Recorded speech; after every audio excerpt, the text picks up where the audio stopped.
Karen, you ready? Yeah, I'm trying to get the video. Let me know when you're on because it is 5 o'clock and we can start anytime.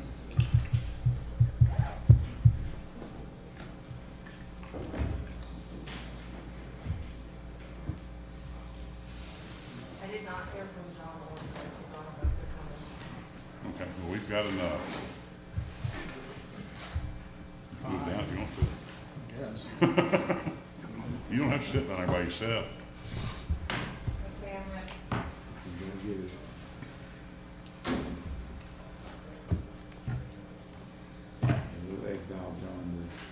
There you go. If you want to be late, you can sit on the end.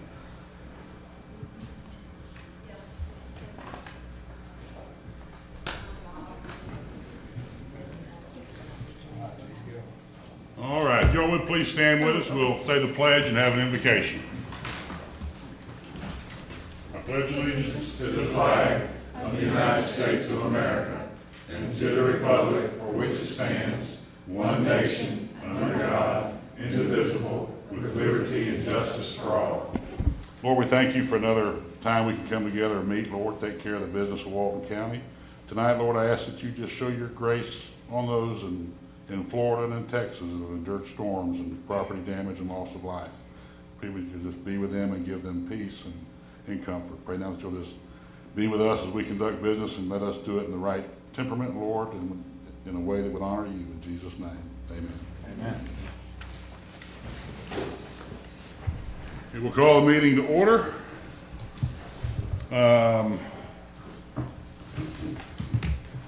Before we get going, just a quick reminder, if you have not already done so, please silence your phones or turn them off. That way we can reduce interruptions as much as possible. I don't think we're going to have to worry about it, but if we do get to 9 o'clock tonight, we're going to stop the meeting at 9 o'clock. And anything that is not completed by then will be moved to next month's meeting.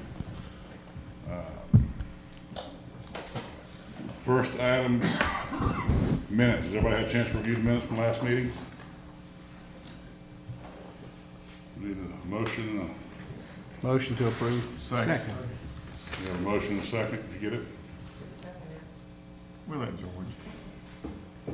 All in favor say aye. Aye. Motion carries.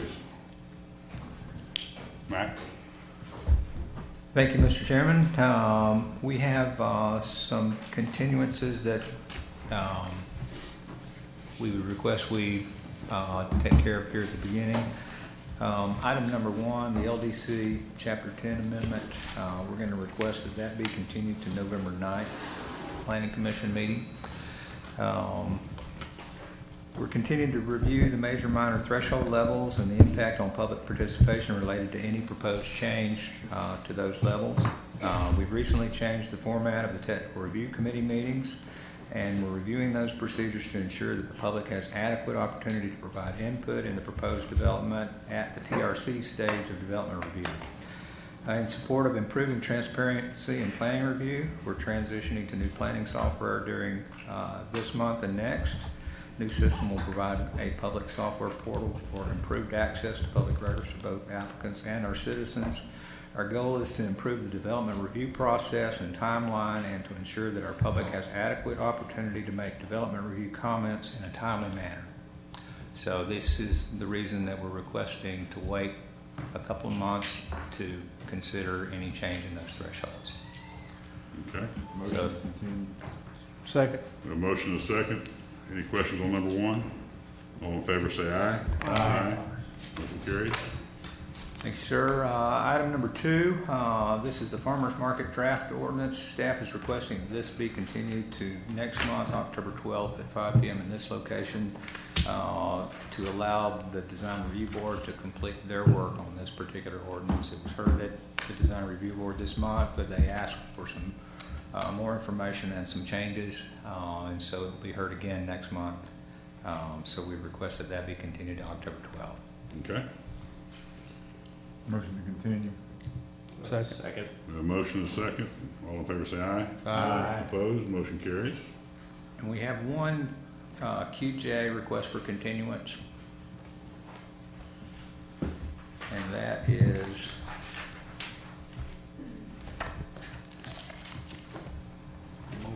item number 4, the Mall Bridge LLC. We're requesting that to continue to October 12th at 5 p.m. in this location. Motion to continue. Second. Motion second, all in favor say aye. Aye. Motion carries. And that brings us back to item number 3, Black Creek of Northwest Florida, large-scale amendment. This is a request to approve by ordinance. It's been reviewed by Bob Barante, and I will request that he introduce the project. Good evening. Black Creek of Northwest Florida LSA's request to approve by ordinance a project being reviewed by myself. It's a large-scale amendment application submitted by the Walton County Board of County Commissioners on behalf of Black Creek of Northwest Florida. This is another court settlement that the applicant agreed to request 500 feet on the north side of County Route 3280 to be the future land use change from urban residential and estate residential to business park.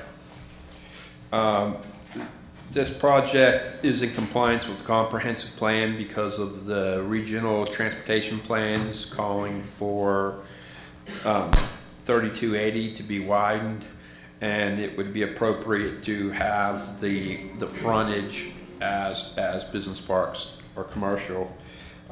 It's currently vacant. There's just timber on it. It meets the compatibility analysis. The transportation review is that it will be over capacity, as I said. The transportation plan calls for it, so there will be at the development order stage. If approved, there will be a transportation concurrency fee and review. There are no environmental issues that would stop it. There are some historical sites there that are in the conditions of approval at the DO time. Everybody else has no comments or concern with it. The school board said that they suspect that the impact on the schools will go down. There's nothing else on there. I'd like to turn it over to Dean Burgess. He's here. See him. I can try Is to that an old pit on that property or behind that property? It's behind it, yes, sir. Is that an active pit or no? I don't believe so because it's actually, they're filling it in with water to make it a lake. It's Okay. ponds now, yeah. Pond. Okay. Is there any wetlands? It looked like there was a. Yes, sir, and there's also cultural sensitive items identified on that site. So they will have to do some remediation when it goes to the DO, and it is part of the DO's. So that's a big pond right there in the sort of on the. Yes, sir. Yeah. There's also a creek, and there's also some identified cultural sensitive items. What would those be? Yeah. Well, they're not really identified. It just says ancient artifacts. So they would have to identify it and put a buffer there at the development order. So the environmental comments were to recommend. It's just that they would have to meet these requirements at the development order stage. And like I said, this was a court agreement between the county and Black Creek. How much buildable land is in that 32 acres? We didn't really figure it out that way, but there is still enough to be built there with the perimeters being protected. I got and the environment pact supports the development too, so. They never finished it. When one of these things is county sponsored in court settlement like that, I mean, kind of sounds like it's going to go through no matter what. Oh, no, sir, Mr. Perry. So anytime we have a settlement agreement, the Board of County Commissioners doesn't agree to adopt the change, just that they will go through the process. Oh, to so seek they're the not change. saying they have to accept Right. it? Yes, sir. No, obviously, if we didn't, I guess the proceeding could be reinstituted. This is a weird situation, though. This was a a lawsuit. It was several years ago. The county entered into the settlement agreement during the time frame that was required in the settlement agreement. The land use change wasn't made, and there were a few other outstanding issues. So they came back to the BCC to ask that we amend that settlement agreement to address this issue and a few others. And it would have to be, the final resolution would have to be by the first of the year. And it'll be heard twice, once for transmittal and once for record at the BCC. But anytime the county enters into these settlement agreements where a land use proceeding is required, we don't agree to the outcome in advance. That would violate the sunshine law. Well, if the county agrees and it goes to them for the vote, seems like they'd kind of be obligated to vote for it. I understand that, but that's not what the agreement says. Oh, all right. What was the? Well, I don't have a problem with this project, so. So, Mr. Gladwell, I don't know. The lawsuit, I think, was from 2002, so I was So I not believe it was here. 2001, 2002. Yeah, the settlement agreement was amended just a few months ago by the BCC. okay. I just thought I'd ask, now I don't have a problem with this project, but The project we makes make- sense where it's at there. yeah, I don't have a problem with the project. I just was trying to understand the, I think the Process. settlement agreement originally emanated from a code enforcement case related to the borrow pit or the sand mine. Thanks, Mac.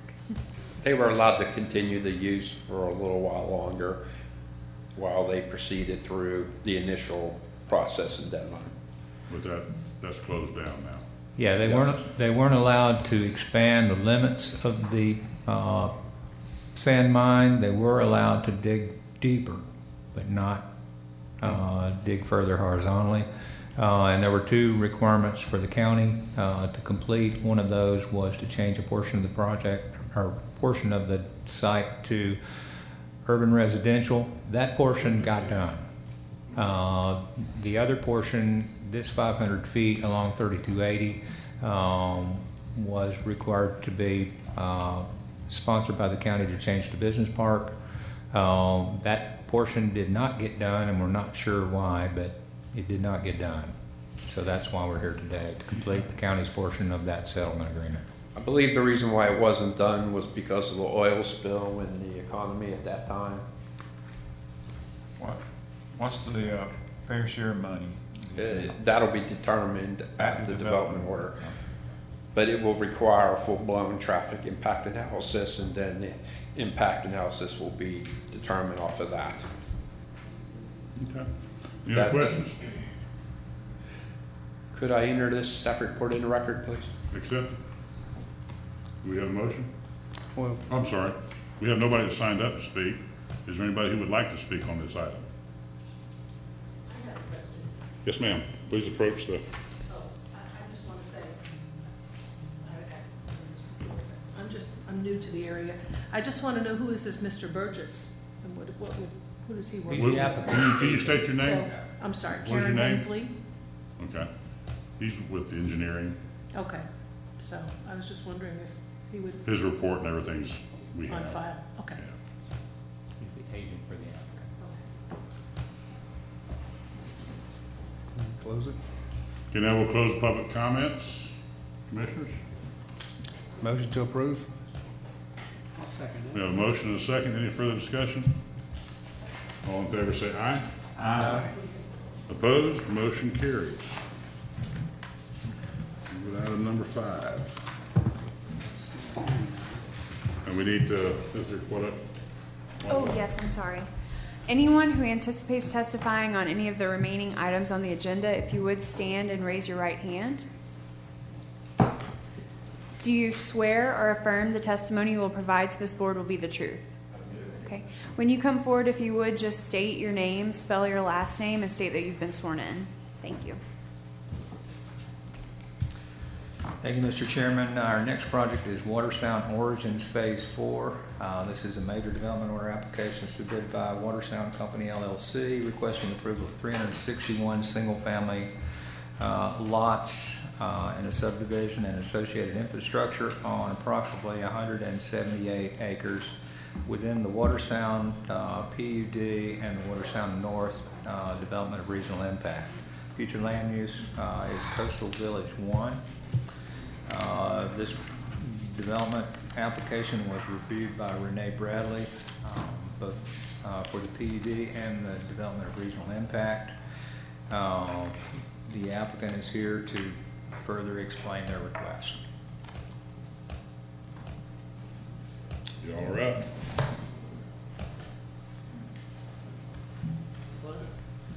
My name's Jason Scarborough. I'm here on behalf of the Water Sound Company, a subsidiary of St. Joe. And we're here for approval of the next phase, which is phase 4 of Water Sound Origins. And just like was said in the introduction, it's 361 lot subdivision. It's a small part of the Water Sound North DRI. Phase 1 and is at nearly build out. It's 210 lots, and it's nearly built out. And phase 2B is under construction for 107 more lots. It's immediately to the west.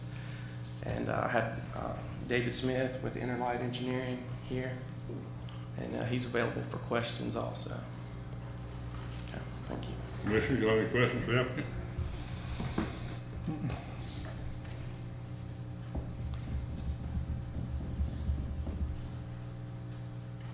Wow.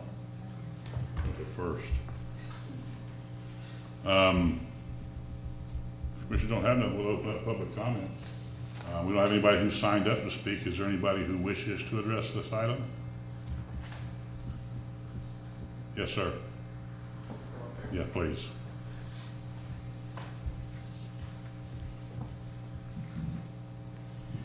My name's Larry Grillot. We live in the Water Sound 1B, I think, which is on Medley Street. I think that's 1B. We've been here about a year and a half. Were you sworn in, sir? Sir? Were you sworn in? No. Okay. Oh, if you would, just raise your right hand. Do you swear or affirm the testimony you will provide to this board will be the truth? Yes. Thank you. Okay, sorry. That's I all right. just didn't know, but this is phase 4. Is there a phase 3? There's a phase 3. Is this going to be done after phase 3? Before? Do you do them in order? The phase number doesn't necessarily correlate with our order of construction, just for different reasons. Oh, okay.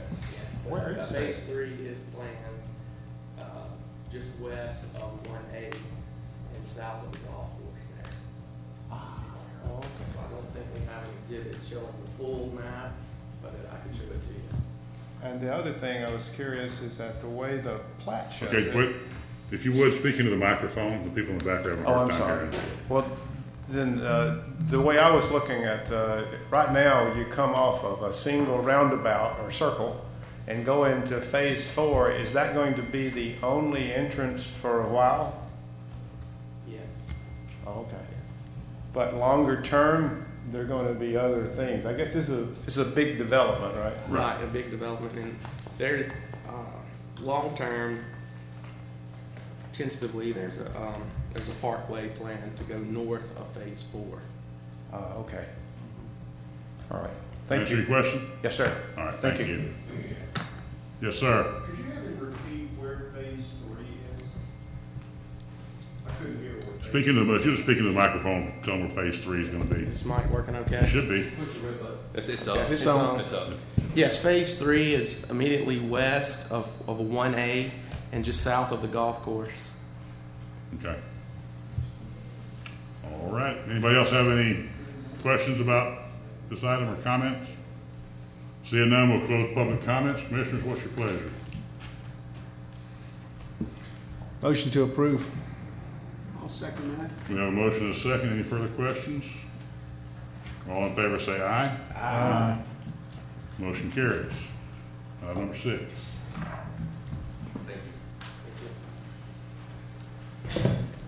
Thank you, Commissioners. Number 6 is the South Walton Fire District Training Center. This is a major development order to construct 1,780 square feet for a fire truck maintenance facility and training area, along with the office and storage space. Bob Barante also reviewed this, and he can answer any specific questions that you might have.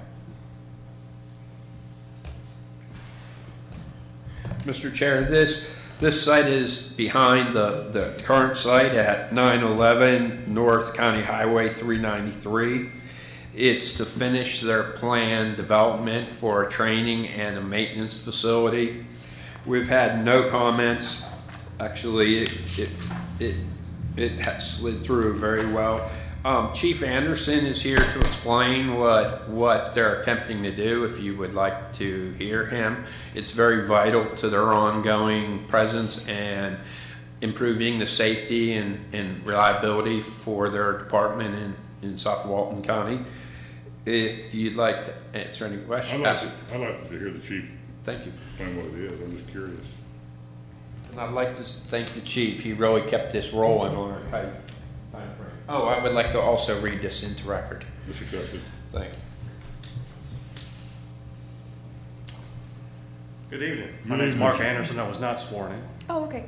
Would you just raise your right hand? Do you swear or affirm the testimony you will provide to this board will be the truth? I do. Thank you. My name is Mark Anderson. I'm Assistant Chief with South Walton Fire District. This project is actually I started it in 2008, so it's been a little while. This is our second go for the development order. We have a approved development order that was approved, I think, in 2012. Economy has slowed us down, and it's been drug out for a little while. But we are constructing a fleet maintenance facility, along with the logistics attachment to it. It's a 3-story building, and then a 4-story training tower right behind it. To all of our ground level work is in place. Our infrastructure is so it's been a phased approach to get to where we're at right now. Is it gonna be like a burn tower or? We're not going to burn in the tower. It's going to be everything from forcible entry. We actually have on site right now Connex boxes that will burn in. A project like this, we visited many agencies around Florida, and putting fire in a building, you're going to ruin it. And that's what a lot of agencies have done. But a $3,000 Connex box, we do our live fire in there. It's easy to replace that when it comes time. So we're not going to actually put live fire in this building. Makes sense. Anybody have any questions for the chief? This is behind the current headquarters building? Current headquarters, we have, so we've only taken up a little over 3 acres with the current headquarters on a 10-acre parcel, 9 plus acres. There's a segment on our northeast that, or else it would be a full 10 acres. But right behind it is where we're going to put it. Yes, sir. Okay. Anybody else? You said there's a 3-story, like a training room, training tower? There'll be a 4-story training tower, and then 3-story. right next to, and I'm pointing to the diagram up there, a fleet maintenance area will be a tall single-story bay, 4-bay area. Right next to that will be our logistics and offices. And what we did was, what brought us back here for this was we added a 3rd story because real estate is getting pretty pricey, and we don't foresee that. So we've added that for future growth if needed by the fire district. So Classrooms and stuff like that? classrooms, we have a classroom component on the 1st floor, training offices on the 1st floor. All of our logistics where we will store, especially for prime example, MREs, bulk storage will be on our 2nd floor, and our 3rd story will be for future growth. How much training do you all actually do on site here? You do a lot? We do quite a bit. Yeah. We actually have as is relevant right now, we have a state asset technical rescue team that is required to do high angle rescues training, structural collapse, which is fitting right now with our current events. But they do continual training on a weekly basis, not above and beyond our firefighting training. So Right. it's. Okay. Commissioners, anybody else have anything for the chief? Well, Chief, I'd just like to thank you for your service. Thank you. We appreciate you being there, and I hear nothing but good things about your department, so keep it up. We appreciate it and appreciate that feedback. You bet. Thank you. Commissioners? Motion to approve? Second. Comment, you gotta have Oh, comment. I have comment, sorry. We have nobody signed up to speak. Is there anybody who would like to speak on this item? Seeing none, we'll close the public comments. Commissioners, now. Motion to approve. We have a motion and a second. Any further discussion? All in favor, say aye. Aye. Motion carries. Next. Thank you, Commissioners. Number 7 is our next item, Topsail West PUD amendment. This is a request to approve a final order, and this project has been reviewed by Tim Brown. He will further describe the project. Good evening, Commissioners. Tim Brown with Planning and Development. This is a request by Walmart to expand their liquor box by 5,048 square feet for a total of 83,338 square feet. The current PUD only allows 80,000 square feet on this parcel, so the PUD has to be amended to go above that. They're also asking for a parking deviation from 4 spaces per 1,000 to 3.62 spaces per 1,000. Currently, the PUD allows for 320 spaces. They currently have, I believe it's 341. And they're going down, the 3.62 will get them down to 302. So they're losing, let's see, I've got it in here. Yeah, they got 343 now, they're going down to 302, so they're losing 41 parking spaces, which is 11.9% overall reduction in the current parking on the site. They provided a parking study to identify that they don't need that many spaces, they don't need 302, so by granting the deviation, there's still enough parking. This study provides for 4 different Walmart locations, one being the current location here in Santa Rosa Beach. And they show the other portions of the PUD master plan that has to be updated as part of this amendment, because there's several tables in each phase. Walmart happens to be phase 1 of the PUD. So where you see the red, that's where they've changed it all the way across by increasing the overall square foot. They're going to decrease open space and whatnot. So they've included all of the updates to all of the tables based on this request. So that's the request. I would ask that the staff report be entered into the record, and I'll take any questions you may have. Staff report's accepted. Commissioners? You didn't have any problem with the parking study? We didn't have any problems with the methodology, no. We haven't taken a position one way or another on is that enough or is that not enough parking, but we don't have any issues with the methodology used. Is there parking for in sync right now? I'm sorry? What is their park, what I'm asking, if they don't increase it as big, can they still do the 4 for 1,000? No. There's no other space on the site to provide parking, so the building expansion is going to take up existing parking, 41 spaces. Because right now they're over. The PUD requires 320, they have 343. So currently they're 23 over what's required. But by going down to 302, they're losing 41 spaces total, but 18 under what the PUD currently requires. So they could make an expansion and still keep within the regulations? No, They cannot. they cannot. There's nowhere else to put parking on the site. The actual project this is the PUD amendment, so they need this in order to do the project. The project went to the Design Review Board last week and was continued. The DRB would like for them to do it on the other side, on the west side. This is on the east side. Well, they really can't make that work because they have a utility easement, they have a retention pond, and they really can't make it work by putting it on the west side of the building. This will be going back to the next DRB meeting, but they've already indicated they can't make that work. So they can only do it on the east side, on the West Hewitt side, and there's absolutely nowhere else to put parking. So that's why they're asking for this parking reduction, because there's nowhere else they can put it.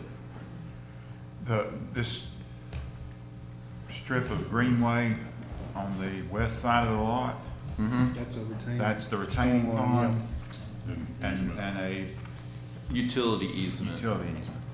And there's some kind of electrical line, it's not shown, but there's some kind of an electrical line that goes down through there. Is that looks like a path that goes north?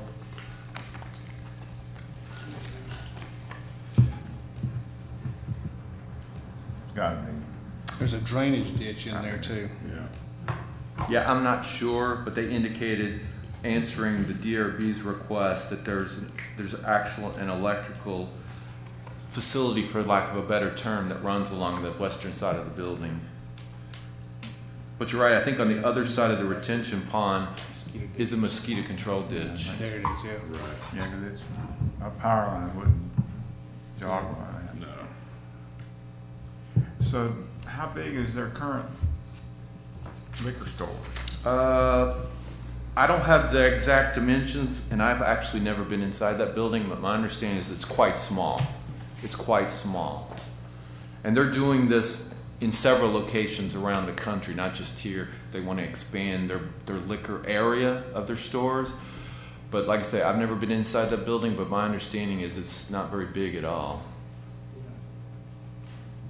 And they tell us, or we've read, that Walmart location by volume actually leads the whole southeast United States, liquor sales by volume. Wow. I'm not sure that's a good thing. Per square foot. I don't know. Per capita? Well, by volume, yeah, by the volume sold. Square foot. By square foot. How many bigger cities are we competing with? I'm not sure. They just indicated to us that. At one point, this had the highest liquor sales per square foot in the United States. Yeah. They I indicated. don't know if that should be a good thing or a bad thing. It certainly Makes me glad I shows live market in Walmart. demand and supports the need to increase the size of that retail space. Yeah. They've indicated they're doing this in other locations, but I don't know what they are. I don't Okay. know what cities They are. don't have any interest in carving out more space in the overall store? No. That store's not big enough It's to a carve small anything store. out of. Yeah. Yeah, that's what I was getting at. It's a small market. I think parking being an issue in almost any retail spots around here is why it's bringing up some questions. I guess my question is, usually in your bigger box things like this and the Publix parking lots, places like that, I don't think I've ever seen them full. So, and that's just my opinion. So what I'm trying to find out is, do y'all think this is not gonna create a problem for parking down the road? Well, we really haven't taken a position one way or the other, but their parking study indicates basically what you just said. The parking lot is never completely full. They did it at peak hour times. The study isn't all day long, it's at the peak hour. And they're saying at these peak hours, the parking lot is not full. Actually, all four locations, they show the parking lot is never completely full. Do you have any, do they give you figures on how many spaces were occupied in the peak hours? Yes, it's in the parking study, yes. How much is it? Let's see what, I don't know it by heart, but let's see what they say for this location. Maybe the applicant's representative can answer these questions, Tim. Yeah, probably, Yeah. probably better if they answer that question, Yeah, let's yes. try that. We may have to recall you, Mr. Brown, so don't go too far. Okay.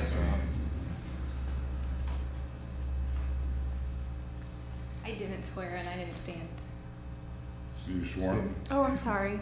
It's okay. Do you swear or affirm the testimony you will provide to this board will be the truth? I do. Thank you. Okay. My name is Yvonne Piguada, and I'm with CPH, and I'm representing Walmart and the St. Joe Company for this request. And you were asking about the parking study. Just in summary, the maximum rate is 2.38. The maximum observed is 2.38 spaces per 1,000 square feet. But that was taken from the counts that were done. And let's see here. Let me find the maximum. Looks like 171. Out of 343. 43. About half. That's the maximum. That was the At peak maximum hours? observed, yeah, and that's on a Saturday afternoon, and that's been consistent on the other locations as well, that's the peak parking. So based on that, there's an overabundance of parking in there. Yes. Okay. A lot of coming and going. Okay. You guys have any other questions? Anybody else any questions for the applicant? Is that gonna add any more traffic to that intersection out front? Does it what? How much traffic is gonna have on 98 at the Hewlett Road and that intersection? How much traffic? With our traffic study that we provided, it'll be an expansion, will bring 4 additional PM peak hour trips. Is that what you're asking? Yeah. I'm just saying, you're putting more parking places, obviously expecting more cars. Correct. That's gonna be transportation. Correct. It's a What's small that- amount, How but much is gonna add? Anybody studied that? 4 trips per hour. That's what she just said, according to the traffic the study. PM peak hour trips. And then, We do peak hour. Yeah. It's 4 PM peak hour trips, 4 additional trips. Might bring more DUIs. and Walmart will pay the proportionate fair share for that. So it'll be about $22,000. And that's a transportation impact fee that will go towards making improvements towards whatever traffic improvements are needed along or within the county. Does that have a negative or have an impact on, or is there proportionate fair share money on 98 and Hewitt Road, or is it just on 98? Should be on Hewitt Road, that's what it is. Not sure where the trips were distributed. I don't know. I'm pretty confident it's just 98. 98, it's segments of 98. Mr. Chairman, we did, there is a requirement in this PUD to reevaluate operational characteristics of the property or the project at the end of every phase. And we did ask Public Works to take a look at operational needs for any operational improvements related to this particular expansion, and they indicated that there were no operational improvements at that intersection needed at this time. But we will continue to evaluate that as the phases build out. Okay. The phases go to the west? Is that?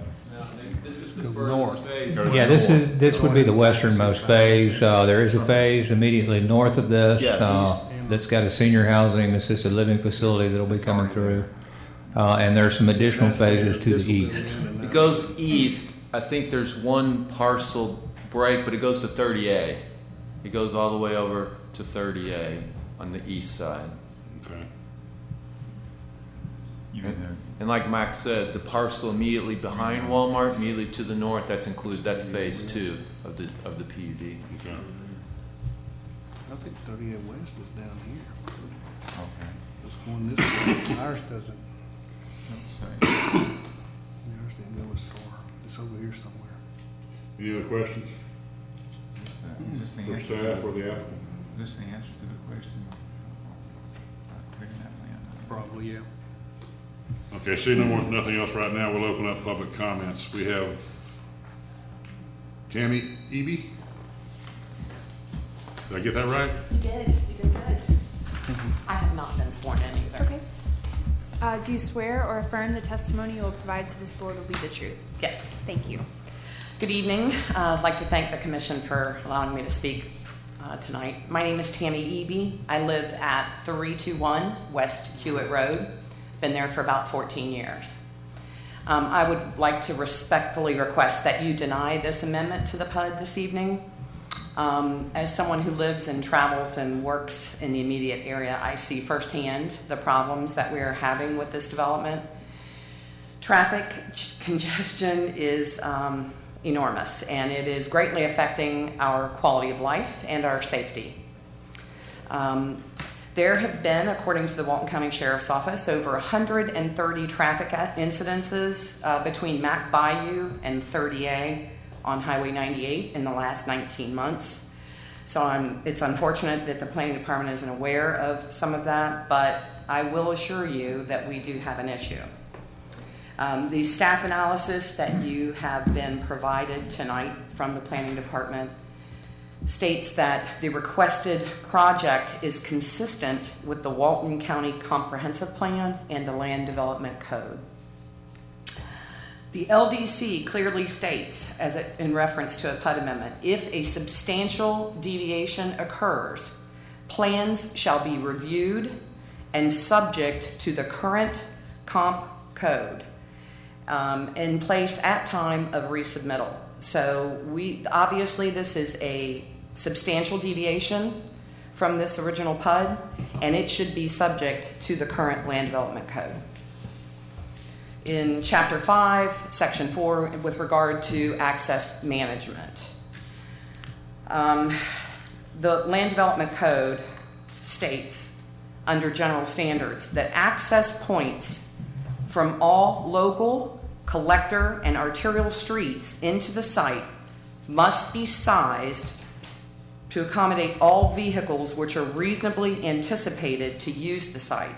And it also goes on to say all access points must provide sufficient on-site lane storage to accommodate queued to park or exit without using any portion of the street, right-of-way, or interfering with street traffic flow.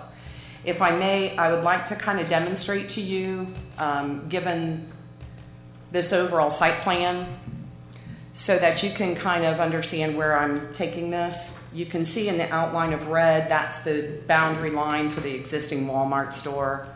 If you look here to the left, it's been mentioned that is a retention pond.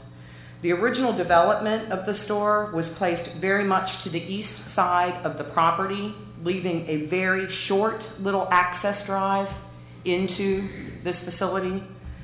What ends up happening is that as cars enter from 98, whether it be coming east or westbound onto West Hewitt Road, we have a road here that is a little bit too short to handle all that traffic, and we definitely can only queue about 2 or 3 cars at one time. They come in, they get right to that corner, and they hit their brakes, and they immediately start looking for some place to park. So what ends up happening is you have customers coming in and out of the store, so traffic's backed up here looking to park. You have customers trying to get into the parking lot.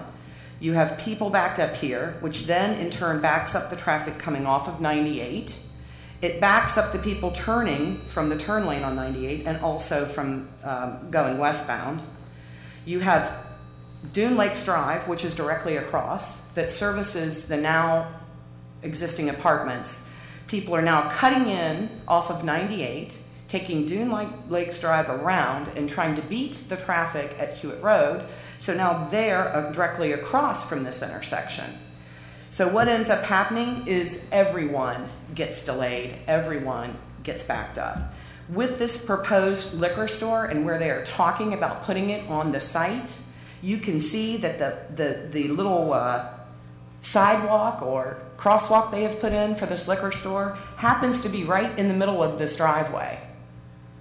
So my concern is that, one, from a pedestrian standpoint, for people who come and visit Walmart who are only going to visit this liquor store, they will be transversing across this driveway consistently. We all know, as was testified earlier, that this is the #1 store for Walmart per square footage in the country, or was. I don't know if that's changed and it's now the Southeast, but it was per square foot. So rest assured there are plenty of people coming in and out of this liquor store. Also, unfortunately, I didn't really have an enormous amount of time because, quite honestly, I never thought that an amendment to this PUD would even be considered. This is an extremely dense PUD. There is, within this development, as they've testified earlier, another 225,000 square feet of development directly behind Walmart. There's another 60 or so thousand square feet going next to Walmart that will be using Dune Lakes Drive into Walmart. We've got 170,000 square feet down here toward East Hewitt. There's 25 more acres to the east of that is left to be developed for VMU. There's an enormous amount of vacant land and development orders already in process on East and West Hewitt Road. So the amount of traffic we are adding versus the study that was originally used for the traffic analysis, for the intersection analysis from 2009. Now, they have, in fact, upgraded their parking study, and I will talk to you a little bit about that in a minute. But what I do want to show you is these are recent pictures. This is 9/5 of 17. I'm leaving Goldsby Road and heading to the eastbound on 98. And you can see from Goldsby Road, traffic has already backed up all the way to Goldsby, to before West Hewitt. If I may, here I am again, sitting in traffic, waiting, and East Hewitt, or West Hewitt is way, way down here, and now the light has just changed and traffic's coming the opposite direction. You can see this is from Murphy, which also attributes to the amount of traffic that we have at this intersection to a great extent. And if you look all the way down 98, this was on 9/1 at 3:40 in the afternoon. The whole entire lane is backed up, and then what happens is you can't even get into that access lane to turn into Walmart. Ma'am, would Yes. you like those pictures to be made? I would. Okay, could you show them to the applicant first? Sure. And then-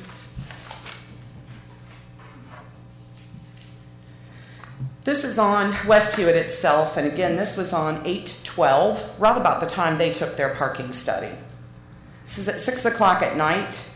You can see, and I apologize here, that I have pulled into West Hewitt Road, and there are cars backed up waiting at the light there, and there are also cars waiting to get in.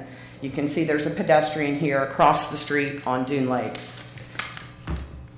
Here are the next picture. 1, 2, 3, 4, 5 cars queued to park, and the whole driveway is backed up. Now, this is off-season. This is when everyone's gone home, their kids are back in school, and the traffic has died tremendously. So here we are, once again, waiting, still waiting to get in because the traffic on the road going into Walmart on the entry drive is backed up. We have someone over here at Dune Lakes Drive, a bicyclist, and someone coming down West Hewitt. Now, these are not what I would consider to be complete examples. In fact, they are not. They are not at all. It's ongoing during season, and it is something that I think that we need to be aware of. Let me ask you a question real quick. Certainly. These problems that you're speaking of Yes. are existing today. Yes, sir. With their traffic study they provided for this change, adding 4 trips per hour, do you think that's correct, or is that going to have that much impact on what is already happening there? Well, if you look at the amount of square footage they have within their existing liquor store, which is in fact quite small, I personally have not been in to measure it, but I would guesstimate it to be around 500 to 800 square feet.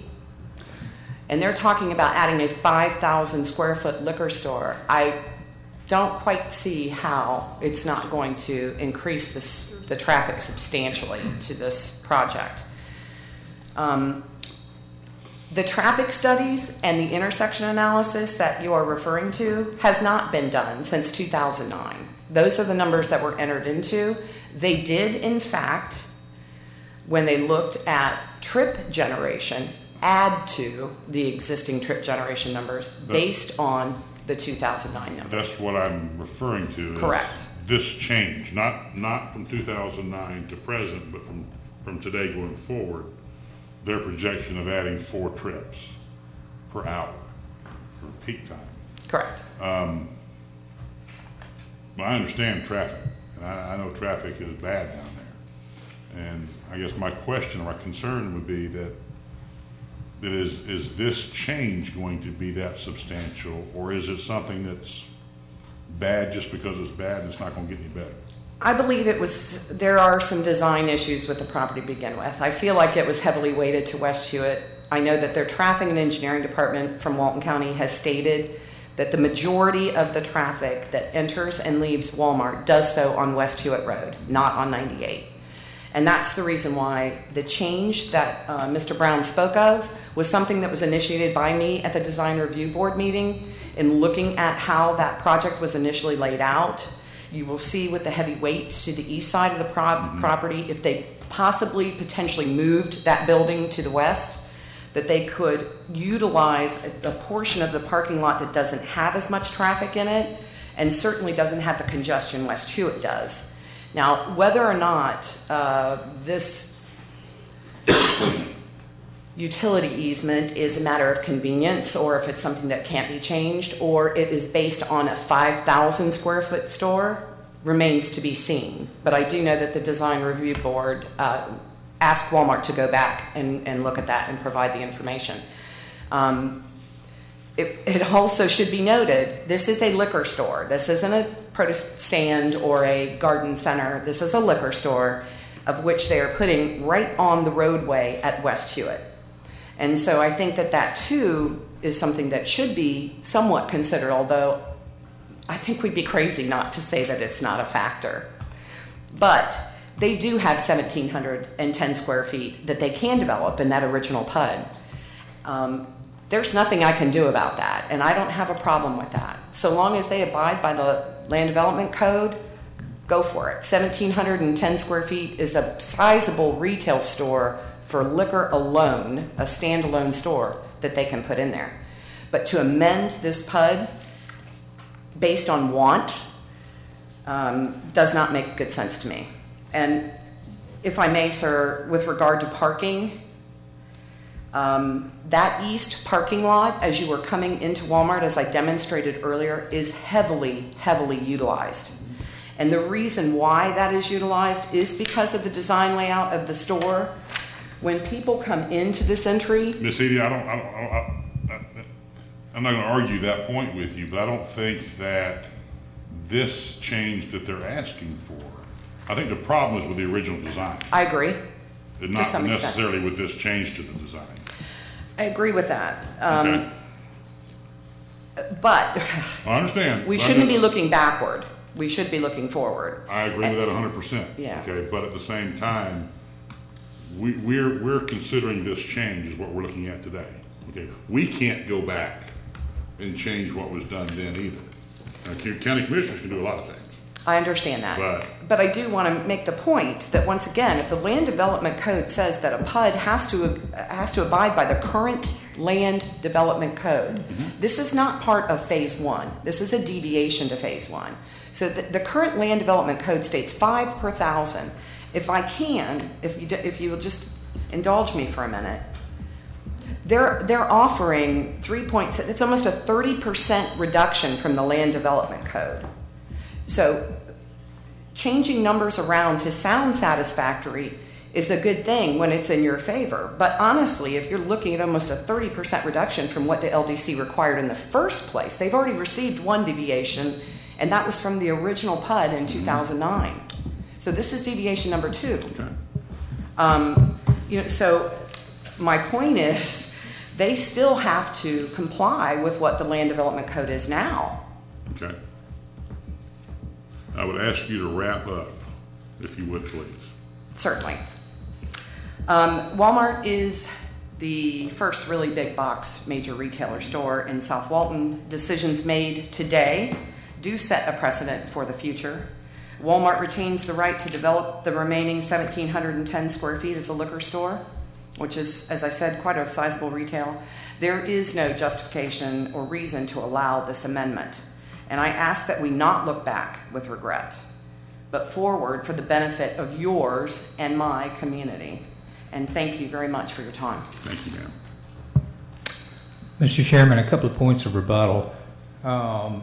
This is not a substantial deviation to this planned unit development. This is a request to amend a previously issued development order. That previously issued development order did include a deviation down to 4 spaces per thousand for this particular phase. This goes down to approximately 3.62 spaces per thousand. It's supported by a parking analysis based on industry professional standards. We do still have the requirement in the PUD to evaluate operational improvements when we consider each particular phase, and we will continue to do that. In this particular case, Public Works analyzed the existing operations and determined that there is no warrant for additional improvements at that intersection at this time. Now, Matt, and is that for improvements at the intersection of 98 and West Hewitt, or is that for, 98 and West Hewitt. how about Hewitt and the entrance to the parking lot? I think that's where the problem's at. They haven't indicated there's any need to do any improvements there. It's possible that the crosswalk could possibly be moved further into the project. At present time, the liquor box that exists is 1,144 square feet. It's going to be increased by 3,904 square feet. That entrance is immediately east of the main entrance to Walmart at present. It's possible that the crosswalk could be pushed a little bit further to the west to address the potential for people stopping, looking for a space. One improvement that will be made to the traffic circulation is those spaces that are on the east side, if this amendment and the development order that will follow that do get approved, is those spaces won't be available and people won't be looking to turn right immediately after turning left into the site. They'll be moving further into the parking area because there won't be anything to look for to the right. Right now there is, and people do enjoy the convenience of those immediate spaces on the east side of the building. I certainly look for a space there when I park. If there's one available, but there won't be any spaces there. That does not mean that there won't be adequate parking for the entire development on that side of West Hewitt. We could consider moving, as we move through the development order, moving that crosswalk to the next pedestrian crossing to the west that might alleviate some of the concerns. But right now, that portion of the project is not before this board. I understand that. What is before this board is a request to increase the intensity on phase one and to consider whether to recommend approval of a deviation to the parking to reduce the parking requirements. I recognize what's before us, but I do share a concern, especially with that crosswalk. I mean, because that, if you've got people trying to cross over right there, that's a busy spot, you know. It concerns me that you're going to have people right next to Hewitt Road trying to cross the street when you've got cars. That's where everybody comes into that store, is right there. That is a legitimate concern. I agree with Mac, we could shift it west. And there might be some things that the applicant could do to prevent pedestrian crossing right in front of the entrance to the proposed liquor box store. Some kind of wall along the edge of the parking lot there that would direct pedestrians further west to a crosswalk that would be located further to the west, more close to the existing entrance to the liquor box. That might be something that could improve pedestrian safety and reduce pedestrian crossings where the crosswalk is presently proposed by the applicant. On the map that we've got in front of us, there's the red line in the parking lot. Is that the proposed new building? Mm-hmm. Yes. And then it looks like you're proposing a driveway. Yeah, we'll go around it. Right, Well- the driveway to the east of the expansion, the driveway itself matches the existing, and then the drive aisle will go on over those most eastern parking stalls. Well, one of the first things that was said tonight was that it couldn't go on the west side. But why can't you take those parking spaces right here on the west side of the building the same way you're taking the east side? I don't understand that. That was our first consideration, but there's, because of the power line that's underneath the there. The power line goes right by the building, It's under the pavement. or it's under the pavement? Yes, sir, originally we had a design to go on the north side of the building, but during construction, Go Power asked that we place it there on that west side of the building. Right. What is gonna be the hours of the liquor store? I'll have to find out, I don't know the answer. As many as possible.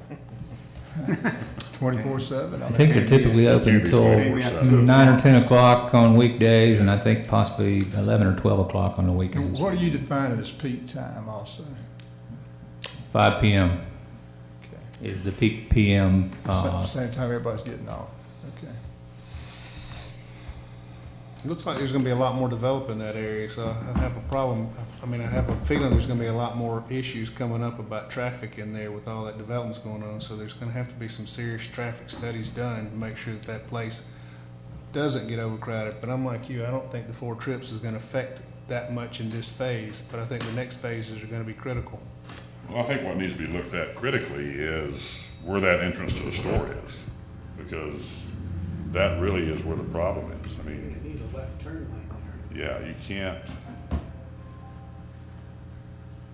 there's just too much traffic right there. But that's not, I said, that's not what the proposal before us tonight is not, it really impacting that. But I do completely understand the concern, because it's poor planning previously, or not anticipating the growth and traffic growth. But I don't think that this change is going to be the impact that's going to be enough of an impact to hurt it. No. You got a hand, Ted. Yes, sir.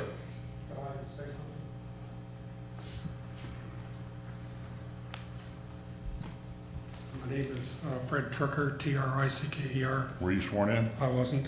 Oh, do you swear or affirm the testimony you will provide to this board will be the truth? Yes. Thank you. I didn't hear anybody mention to you the fact that the parking study they just presented, which is new since the Design Review Board meeting, was done in late August. Did anybody say that? Anybody tell you that? I didn't look at the date on it now. I mean, late August, all the tourists have gone, so of course it shows low numbers. And I think that's really misleading. And I agree with what Ms. Eby said about the standard. The standard clearly is 5 spaces per 1,000. What's proposed is 3.67. So again, if you go back to the traffic or the parking study, it refers to 4 other stores in other parts of Florida, which I don't think are really comparable. But if you look at the parking spaces per 1,000, it goes anywhere from 4.42 to 4.84. There's nothing close to 3.67. So I'm sorry, we're talking about congestion, talk about parking spaces. The applicant says everything's adequate. I don't believe it. There's not enough space on that lot for any expansion of this kind. There's not room. It's too small. And I would suggest that because the applicant has been asked to take a look at the crossing area, and there's also people that are still interested, which came out of the Design Review Board meeting that I was at, a consideration being given it to take a serious look at moving the liquor store to the other side, which I think might be acceptable. And I don't think an excuse of a power line is something that makes a lot of sense to me. It's something that needs to be investigated. I would suggest that you should continue this until they get some answers to those questions. Okay, thank you, sir. Okay, is there anybody else who wishes to speak on this item? Okay, seeing none, we'll close the public comment. Commissioners? Does the applicant want to respond to any You of want to that? respond to that? About the parking study and it was done before the DRB meeting, but in addition to that, the other 3 locations that were studied, there were beach locations in Florida.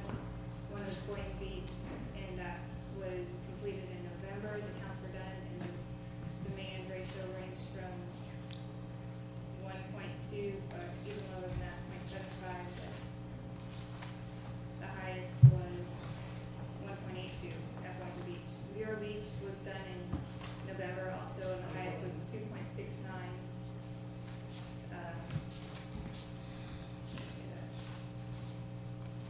Do they take into consideration, they said this was done in late August, do they take into consideration the summertime traffic when they do these studies, or are they just doing it for that particular point in time? It's just that particular point in time, but it's over a 3-day period, a weekend, and the highest ratio is selected, is what we used. And then another Vero Beach study was done in July, and they were probably having the same concerns. For that was 2.48. And then Palm Beach was done in November, also 2.81 was the highest there. And it was also done in August, and the highest at that time was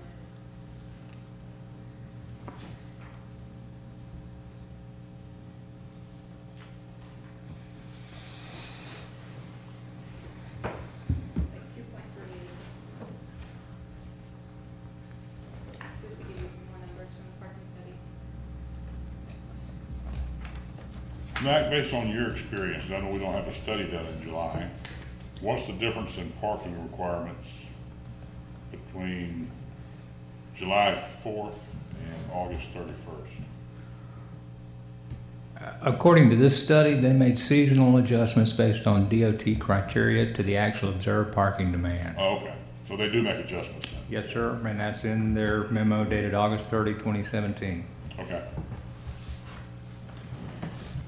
Very good.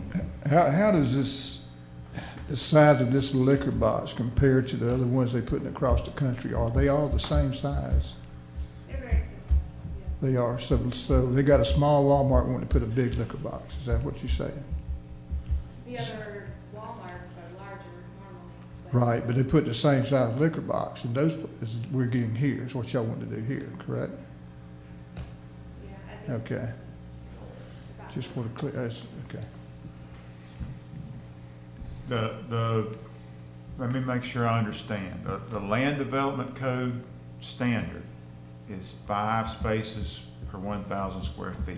Is that? That is correct. This PUD was approved with 4 spaces per 1,000 by the BCC. So that was a deviation. Yes, sir. So now we're asking to go down to 3.62? Yes, sir. So that's a second deviation. Yes, sir. And Ms. Edie said that there were 1,700 square feet that they had to add something. There is some existing unused entitlements in phase 1 of approximately that amount. I think it's 1,711 maybe. And they want to put a 3,000 square foot. And they're asking for another approximately 2,200 square feet beyond those entitlements. Okay. So to piggyback, there's 1,700 square feet that they can build without going through the PUD amendment process. Yes, sir. And they're wanting 2,200 square feet. Is that? I think that's the additional request, so they can get to their 5,048 square feet.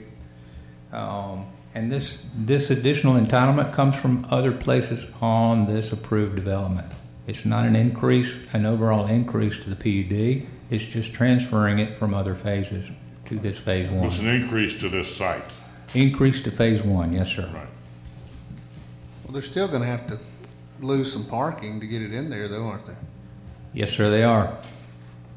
So probably they're just going to make a shorter run down the side of the building.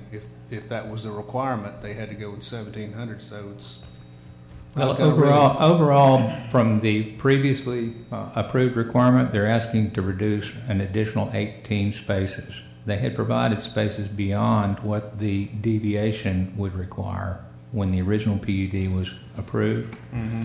So from that requirement, not from what was constructed, but from that requirement, they're reducing 18 spaces, or asking to reduce 18 spaces in the required amount.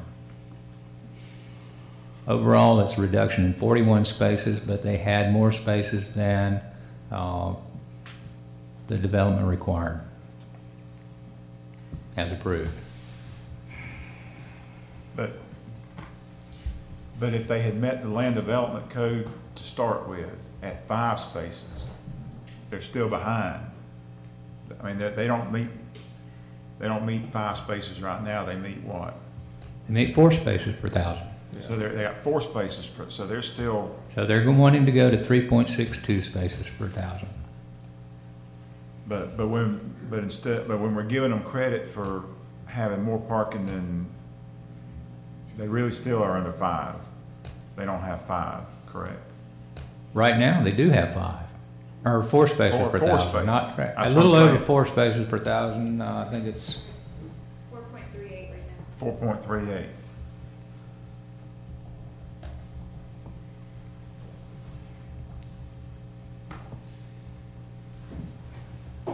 The parking study was requested to show the actual demand at this store. We originally received the demand information at the 3 stores that are along the East Coast. They're also beach stores, so there is some seasonal adjustment there, and they're similar kinds of stores. They're larger. This store is one of the smallest Walmarts that I've seen. And they were, when this original development came through, there was concern about the demand for Walmart in South Walton County, and that's why they went with a smaller store. Demand has far exceeded the size of the store. Saturday is the absolute busiest day on this store. They need to build a bigger store somewhere else.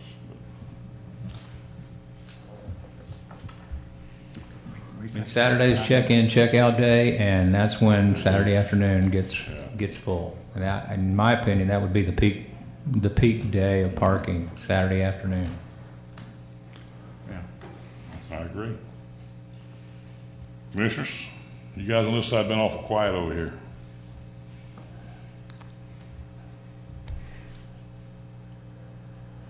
We're gonna start mixing y'all up a little bit. Mr. George? What do you say? Oh, you're not required to talk. I said there should be a left turn lane. That was my 2 cents. Yeah, that would certainly help the thing. Well, there's gonna be a lot more development in that area, so they're gonna have to do probably a good bit of work on that road to handle the additional traffic that's coming in, because it's gonna be, I mean, there's 2 more phases in there that haven't even begun. And if you put that expansion on the east side, we're basically curtailing, we don't know what the future holds, but every road in South Walton County needs expanding, it seems like. And the more you move to the east towards that existing road, the less you've got the opportunity to expand in the future. Because this proposed retail right here almost butts up to Hewitt Road. We're boxing Hewitt Road in to where it can't be fixed in the future. And somebody's gonna cuss us. And that's been done a couple we've times already already. gave them 1 deviation from 5 to 4. If 5 isn't an appropriate number for parking, we need to change the code. But as the code sets, 5 is the number. We gave them to 4. Now they're asking for another one. When do we stop? When do we stop giving deviations? I can't see boxing us in on Hewitt Road any further and giving another deviation. Like I said, if the number's not right, we need to fix the number. But as it sits, we need to make the code be the code. You making a motion? I'm making a motion to deny. A second. We have a motion and a second for denial. Any other discussion? I have a question. And I don't know if it's proper or not, but I would recommend if it does get denied, ultimately, they come back with something on the other side of the building. And that would be a different story. And a plan to get cars in and out of that parking lot, because I know it's a problem. Any other comments? All in favor of the motion say aye. Aye. Opposed? Motion carries to deny. And we're going to take about 10 minutes. the message, it's the delivery. That one's too small. Nothing to do with the message, it's just the delivery. But I know they don't weigh that Can I way. say to you, And they got all, people are saying they're trying to direct the right-wing stuff. No, they're not. It's already there. Comes out. they just Right at the edge of where they're working on Who's the gonna do it? I bought that years ago. Listen, and had there's it in enough Dixie of those look at guys that live And here we that could are not afraid convince to see them to pull the I trigger. know 4 guys that run. Because they said there's not enough, Uh-huh. there's not enough permanent residents in that area. I said, you don't understand. There's 10 times the permanent residents that come here every week. Yes. And they're The spending Florida the money voters that they're registered in that county. I can tell you where they buy their revenues. I can tell you who they voted for in the last 25 elections that they voted for. I can tell you who your brothers are, your sisters are. They'll come back now. If they're alive, if they're dead, if they're here, if they're in here. They looked up and they got a new side because their formulas they use. And they basically say, no, don't use that word, use that word. I mean, it's amazing. We know it. I ended up selling it piece to some other guy because I got tired of doing it. It would have been a great place. I want to hear what I did in out 4th grade that may Yeah, come that area right there. Well, there was this other thing. There was some, what is it? A census that takes you right down to zip codes and neighborhoods and stuff like that. Next door neighbor. Yeah. Tells you who you are. I mean, you can actually say, I mean, you can query this database. Force people down. CCI, which is this commercial. That'd be They're accessible. up, they're in the NAR building up in Chicago. Well, you They can got cut off, this Cut off this site entrance to the to parking do area right business, here. where you take Better say Lock you it can't off. turn in. Or people come farther in to find a parking place. statistics. And they actually fluff it. I mean, they take it to another 3 or 4 levels of stuff. You can say, okay, how many? I do agree with this this. If there's census no parking here, people will go look to that way. Walmart Well, 30 times a day. That's true. That's right. They can get that. So I don't know. But if you're gonna they have do a that. ton of people walking right across here. There was these, Yeah. I don't Every time know, a we lot walk of across very that smart street, traffic's Russians backing that up come to there. this country. I know what you said Get too. into real estate. There's no the real back I of it. was at some of these CCI classes. There's all these Russians, and Russians are just mind boggling. You're going Even if they just do this site to where business, and you can get this kind of information. This is outside. It's amazing. I've been to some of those CRE conferences. I went to one in DC about 10 years ago. Yeah. And I don't know what CRE was. I was just going to learn. When I saw that in I this sat down report, there. I'm like, are you kidding me? I got to move. 4 lane Black Creek? Because I was in Nashville, I couldn't afford the entry. And we need to get everybody in place. I could afford everything. So I came out and started buying up everything I could. I've never missed a bridge. We'll go ahead and call the meeting back to order. Thank you, Mr. Chairman. We're at item number 8. This is the Eden Landings PUD amendment. Request to approve by final order. This project's been reviewed by Tim Brown, and he will further describe it. Thank you. This is also a PUD amendment. They are asking to modify the setbacks for residential and commercial lots and eliminate the previously approved design code. When the Eden's Landing was originally approved in 2004, they had a design code, just like Rosemary Beach, Alice Beach, Seaside. And now they would like to eliminate it to give them more flexibility, and they're going through it was previously approved in 2007, but they're just now going through the platting process to add 9 additional lots, commercial lots. So this is asking for deviations to the setbacks for the residential and commercial lots. So on the residential lots, they're asking for 10 foot in the front, 5 feet on the side, and 5 feet in the rear. Under the current PUD, they already have the 10 foot in the front. They're asking for 5 foot in the rear, 5 foot in the side on the single-family residential lots. What is it currently? Currently, they have the 10 feet in the front. How about on the side and the back? No, they're requesting those. What is it currently? Oh, I'm sorry. It would be 20 in the rear, 7.5 on the side. I'm sorry, 15 in the rear. Standard land code. Yes, 15 in the rear. So on the multifamily lots, they're asking for 6 foot in the front, 5 foot on the side, 3 foot in the rear. Currently, they have the 6 feet in the front, 3 feet in the rear, so they're asking for 5 feet on the side as opposed to 7.5.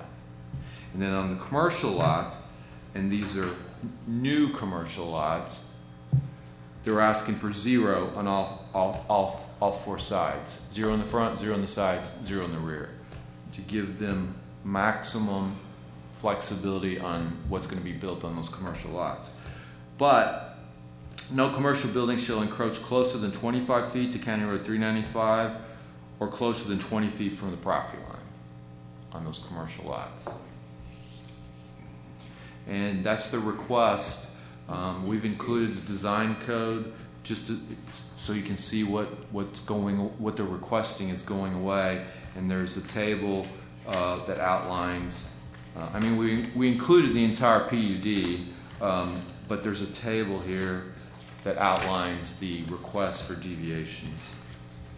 I would ask that the staff report be entered into the record, and I'll take any questions you may have. Report's accepted. Anybody have any questions for staff? So, I'm sorry. I was just going to clarify something. On page 4 of the design code, there are building setbacks listed. So is that what was originally approved? And those are different than the standard setbacks. That's correct. I do not know. You'd have to ask. Okay. Yeah. I can answer that question. Mr. Roberts, do you have a question? So they're trying to eliminate the setbacks on both the commercial and the residential, or are they amending the residential and eliminating them on the commercial? They're amending the single-family residential and the multifamily. Okay. And they want to establish a deviation for the commercial lots because they're not there currently. Okay. And the replat that's in the process is consistent with these proposed deviations. So the lots aren't there currently. They were approved. Mm-hmm. There's a development order, but they're wanting to plat them with zero setbacks. Okay. And how many commercial lots are there in that subdivision? There'll be 9 because there's no 9 total. Okay. And do they kind of work around that little front parking lot with the lighted areas? Exactly. Okay. All right. I live in that area. That's the only reason I ask these questions. It's not because I'm, against it or anything. I'm just trying to figure out what they're trying to do. Yeah, I think currently just shows one big lot, right? Yes. And the plat will show 9 individual commercial lots. Okay. Anything else? Go ahead. Thank you, Commissioners. I'm David Smith with Interlight Engineering, and I have been sworn in. I just want to begin and reiterate some of what Tim said. Is the development was approved originally in 2004, and it was amended in 2007. It was a PUD. It was approved with deviations that Tim mentioned, and the project was then constructed. So all of the infrastructure, roadways, parking exists today. And this pool, there's a pool facility that was also constructed. Back at that point in time, there was a very specific design code that had very specific setback requirements that was included and was also approved. And I do want to clarify some of the setbacks that are in the design code because it was a totally different market back at that point in time. And the setbacks that exist, to answer your question today, on the single-family residential, it's 22 in the rear. It's 14 on the side.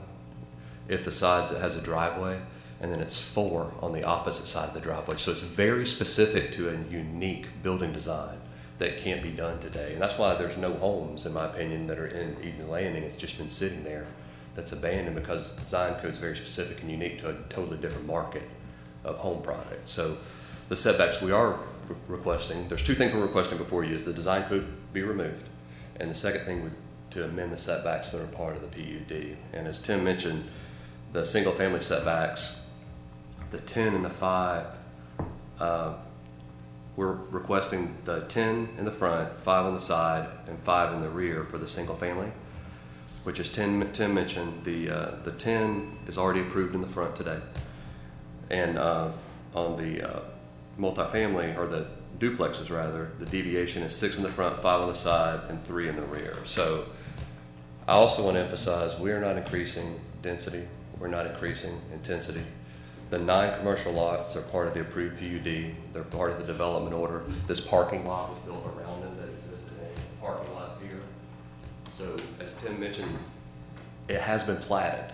So going through the platting process, we are proposing to replat Eden's Landing to plat the commercial lots that are already approved. I just want to be clear, we're not adding, I know the previous, there was a lot of discussion about addition, we're not adding anything. You love following that, didn't you? Yeah. So how big are these lots? They're The residential lots. I mean, are we talking about like .0 something, or are we talking about They're very .07, small. .08? So they're tiny. Yes, Okay. they're very small. The residential lots? The residential lots. They're an average of 40 by 7. 40 by 70 is the average. That's the bigger. Standard lot size down here. So I just want to be clear, where everything has You're been. not adding any lots. We're not you're adding, changing setbacks. we're not adding anything. We're requesting a setback deviation in the design code that's very specific to be removed. So essentially, we've got small lots, and you need the extra area to be able to build a region. Exactly. Okay, all right. Exactly. That's And- fine if we put the fine point on it and say what we mean. Yeah, Exactly. That makes more sense. And there will be a design code, but it'll be operated through the HOA. So that's a first, I think, having an attorney tell you to make something simple. Well, I can't charge him. I can build you, but I can't build him. But that, I mean, that's the point. We've got small little lots, and we Right. want to be able to put as many houses on them as possible. And we need to As set- much house on each lot. A realistic building footprint. Right. Sure, that makes. a lot Not of sense. increasing the I lots. understand exactly what we're talking Yeah. about. And the pool is operational in this area already, and the commercial lots. I mean, this is all one big shooting match? It is. Okay. The pool is operational and all of the infrastructure's in it, the services in it, water utilities, it's stubbed out to the lots. Great. I pass by this dropping my kids off at Bay Elementary every morning, so that I know this property pretty intimately. I'm glad to see it's gonna go, well, hopefully, I'm We glad to think see it so, will go huh? somewhere. Mac, isn't it usually when you have a PUD, one of the things that they do deviate from is the standard setbacks that the county requires? Isn't that one of the usual deviations that you hear about? Yes, sir, that is a common deviation request in a PUD. So that's pretty much standard for a PUD. Is that going to change the It's setbacks? probably the most frequently requested deviation, and that deviation is requested because of their unique design. Yep.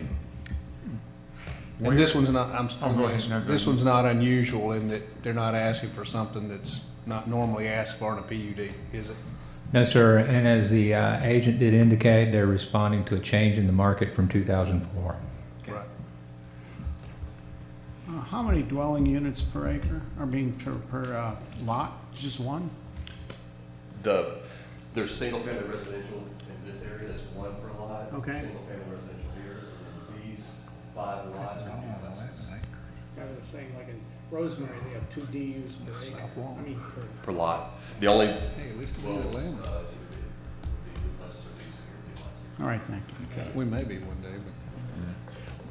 Where is the drainage and the stormwater retention, and could you go over, if we change these, Over in the back. look or here.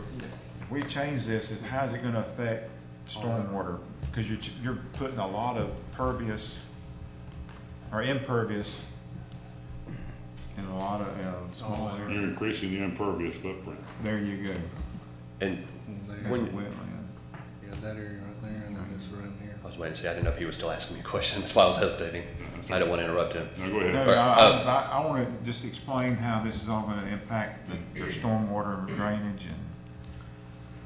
Well, when you're designing subdivision, from an engineering perspective, you never know exactly what size house is going to be built on the lot. So you're taking into consideration and making assumptions on home sizes, and the same thing was done here, in the initial design. So there is sufficient retention in this area to accommodate our request. The thing that I like about it from an engineering perspective is I can go out there today and there's no flooding concerns. I mean, everything's functioning. I know the houses aren't there, but there's sufficient retention facilities to accommodate what we're requesting. What's these drainage easements on these lots to the far east? Around the outside boundary, really. That's a stormwater retention swell. It's Okay. actually basically a retention swell that wraps around the entire development on the north and over in this area as well. There's also another drainage pond that's in this area here. It's a dry retention facility. So those are easements for Yes. the drainage?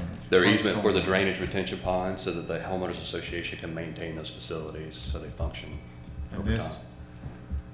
this will handle a 100-year storm and I don't know what storm event was. I can go back and find out, but it'll handle the storm event it was designed for, which Walton County's minimum is 25-year storm event. But if it's in a closed basin, it's 100. This definitely has wetlands around it that it can pop off into, which is another thing that's good about this. But I know it still functions and meets the original design intent of how it was approved. And that wetland retention, or that wetland is a DEP, I mean, that's DEP jurisdiction? Yes, it would be jurisdictional to both the Department of Environmental Protection and the Corps of Engineers, and we're not impacting the wetlands. And There's a 25-foot buffer around the wetland? Yes, sir.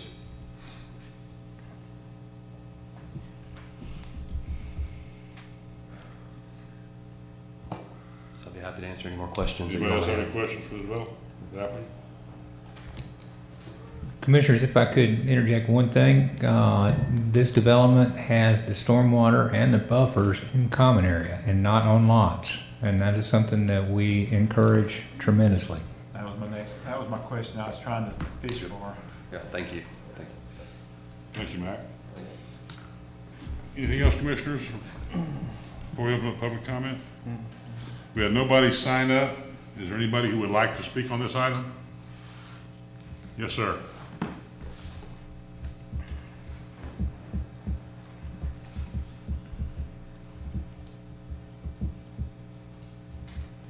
Good evening, ladies and gentlemen. My name is Julius McManus. I live at 245 Melrose Avenue. Were you sworn in? I have not been sworn in. Okay. Would you raise your right hand? Do you swear or affirm the testimony you will provide to this board will be the truth? I do. Thank you. As a resident of Audubon Point, one of the other newly constructed housing developments in the area, I do have a couple of concerns regarding this new development. Like Mr. Roberts, I'm very pleased to see that it's going somewhere. I have not been here nearly as long as most folks have been. But I'd like to express some concerns as long as they are trying to change the plat to add commercial. I understand that there are some units, some lots that have been sold to private individuals. The question I would have is, as they're trying to meet the requirements of being conducive to the area, the lot sizes there being 0.07 acres are exceptionally small, and I understand that was platted roughly 12 years ago. When you look at what's within 1/4 mile, you're looking at lot sizes of 0.14, 0.3, 0.17, 1.09. So having that reduced lot size, as long as they're looking to replat for the commercial, is there a reason, as long as they're asking for those, in addition to the deviation for setbacks that's already been granted deviation from what the standard was 12 years ago, that they don't look into replatting to increase lot size? And I understand that's a far-reaching question. Yeah. Well, when you look at how those are set up in zones B and C, then take a look at Audubon Point is a prime example. That's one of our new developments that have lot sizes of 0.14, 0.3, so they have a much larger. They meet the current setback requirements. They have a very similar wetland structure where they were designed to have group wetlands. There's substantial flooding. When we have a traditional downpour, that doesn't meet the 25-year range. That doesn't meet the 100-year storm concept. When we have a hard downpour, the entire front end of an existing neighborhood floods. That has greater land use than what they're asking for in setbacks now. Okay. So let me tackle one of the points that I think you made earlier. Did you say that there was, or that they were trying to replat the commercial? From my understanding, that was from what was said earlier. One of the things to consider, because that front commercial section is not currently platted. If I understand that correctly, the 9 units up front is not currently planted. So they're asking for deviation, not only deviations for setback, but they're asking for deviation to the plat. Okay, well, I think the applicant can answer that question. I'm pretty sure those are already platted, aren't they? They're approved. They're approved, In okay. the development order, but currently the plat, which created all the lots, Right. shows this as one block. Okay, all So we're right. just- So you're exactly right then. They're fully approved, development order PUD, they're just not included in the plat. So we're Okay. including them in the plat, which will go before the board of county. Right. All right. Can you speak to any of his other concerns that he addressed? Couple thoughts. Were you finished those? Teddy, I'm sorry, I didn't mean to That's okay. step on toes there. I You hope I didn't step didn't. on no Okay. toes. I would step on Lee's, but I wouldn't step on Teddy. The challenge with this development is it's already approved, it's already constructed, and you have third-party homeowners. So trying to come in and increase lot sizes, that makes it, I mean, almost impossible to do at this point. If it was a new development and we had a clean slate, we may be able to work with something here. But the fact it's already built, constructed, and sold, so many of the homes are sold, or lots are sold to third-party end users, makes it very difficult. From a drainage perspective, I know he made some comments about drainage, I believe at Audubon Point. I mean, different sites have different soil conditions, groundwater requirements, permeability rates, seasonal high water tables. So taking one development and trying to, use another as a template, this is a totally different development with different soil conditions, different drainage design. So there's no flooding that occurs here. I cannot speak to Audubon. I just want to point out every site is very different, especially soil conditions. So, Just a quick comment on not to you, to the gentleman, as far as replatting. The infrastructure and everything's already in place. So replatting and changing lot sizes would be almost impossible to do, especially when you already have homeowners in there. So it's just not very feasible. I didn't mean to step on your toes. How many of those lots have been sold? 14. And how many total are there? There's 40. So about a third. Yeah, that would be pretty much. Yeah, when you already have roads and everything in place, then that's. All the utilities are in? Yes, sir. Yeah, that's the difficulty with replatting. I understand that, thank you, sir. If I may speak to his concerns as far as different soil, I'm 300 feet away, and I see the flooding. So I'm not sure how drastic our soil changes in the state of Florida over the course of 300 feet, but to say that it changes that drastically, what we're seeing, where you've got a larger green space on larger lots with a comparable house size to what they're trying to put in, and we're seeing substantial flooding in those areas, it raises the question as to what are they going to do for drainage, what are they going to do for that in that respect. And what we have to rely on is the engineering, and they've engineered it to handle that, so. And this, I'm not a real big fan of these small lots, and but a third of them's already sold, and so I don't see any way to fix that. Yeah. This is something happened a long time ago at a different time, and I agree with you. I'm not crazy about it, It is what it is. but it is what it is. Anybody else? How many houses are gonna be built? In the plan? Or, missed that. There's 40 lots. There's 40 lots. 40 lots. Yeah, And a third of those are sold. yeah. Yeah, that's 40 single family. Now, that doesn't include the proposed, if I understand the letter that I received from the gentleman, that's 40 single family homes, but when you take a look in additional information, you also have, and I'll let you speak to it if you'd like to, 35 units, 10 multifamily units, and 9 above commercial units, Right, Oh, yeah, I want to be clear. for a total of 54 units. Right. 35 single family, 10 duplexes, the lofts above the commercial will be 9 lofts for a total Of 54. plus there's a total of 44 single family residential, which was the question, and then there's 10 duplexes. right, So I want to be clear. right, For a total of 54 residential units. right. I want to be clear, we're not adding. Yeah, that's not changing. We're not adding anything. Right, that's what's existing. And all that, and all the utilities are in the ground. Yes, sir. Yep. Anybody else wish to speak on this item? Okay, we'll close the public comments. Commissioners, what's your pleasure? Motion to approve. We have a motion. Second. We have a second. Any further discussion? All in favor say aye. Aye. Motion carries. Thank you. Thank you, Commissioners. That brings us to item number 9 and the last item on our agenda tonight, the mobile fixture showroom warehouse. This is a request approved by final order. As previously reviewed by Bob Barante. Unfortunately, he had to leave due to illness. It's a major development order application proposing to construct approximately 20,000 square feet of warehouse and approximately 5,000 square feet of showroom and office space on 1.87 acres with a future land use of light industrial. The project's located at the southeast corner of the intersection of Highway 331 South and the Norris Cutoff Road. You may recall that we had a small-scale amendment on this site just a few months ago. That was the precursor to this project tonight. The applicant, I think, has arrived and is available to describe his project. Very good.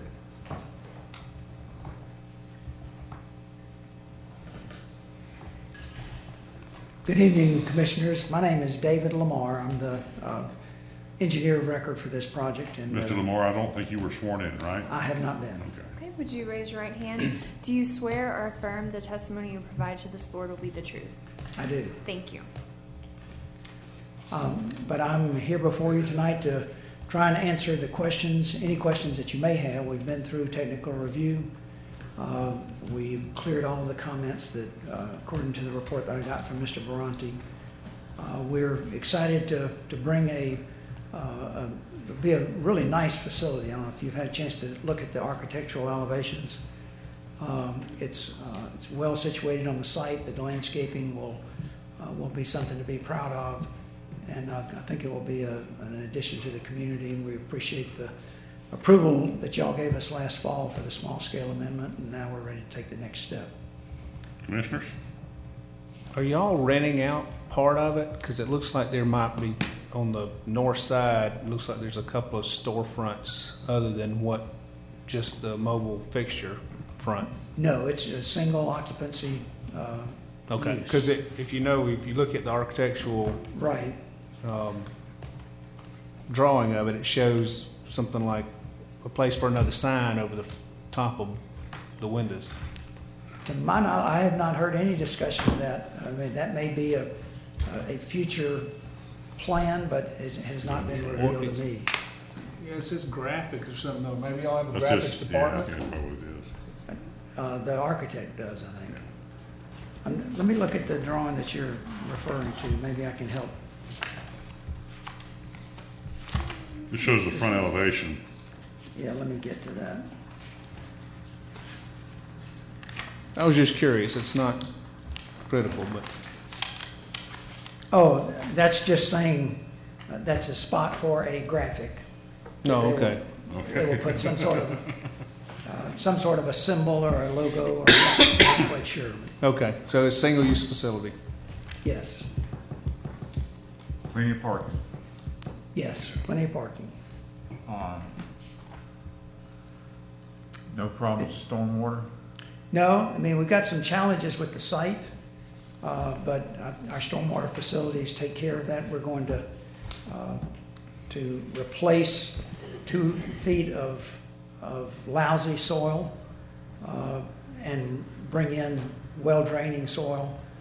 We've got to do some things pre-construction just so that we don't mess the place up. Our geotechnical engineer suggested that we try and dry the site up before we even clear the pine trees, just because of the poor soils that are on the top.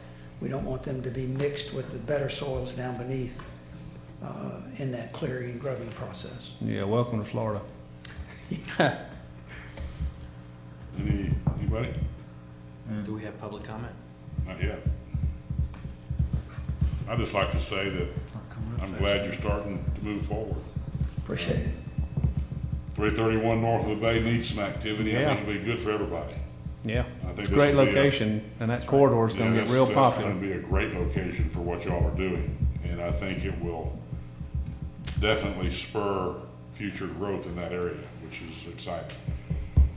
And you're doing the parking right, doing the stormwater right, sets a nice precedent.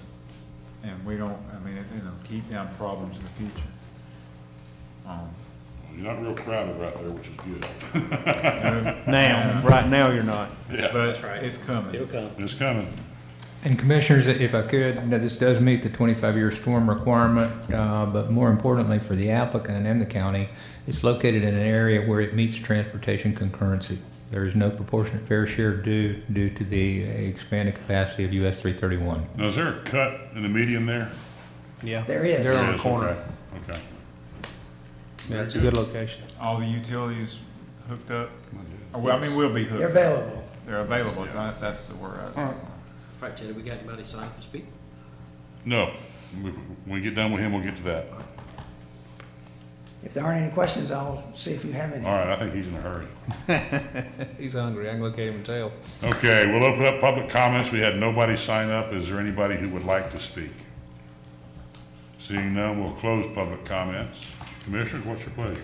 I make a motion, we approve. Motion all over the place to approve, and we got lots of seconds, so take your choice. Any other questions? All in favor say aye. Aye. Opposed, motion carries. And Mac, I believe that's it, right?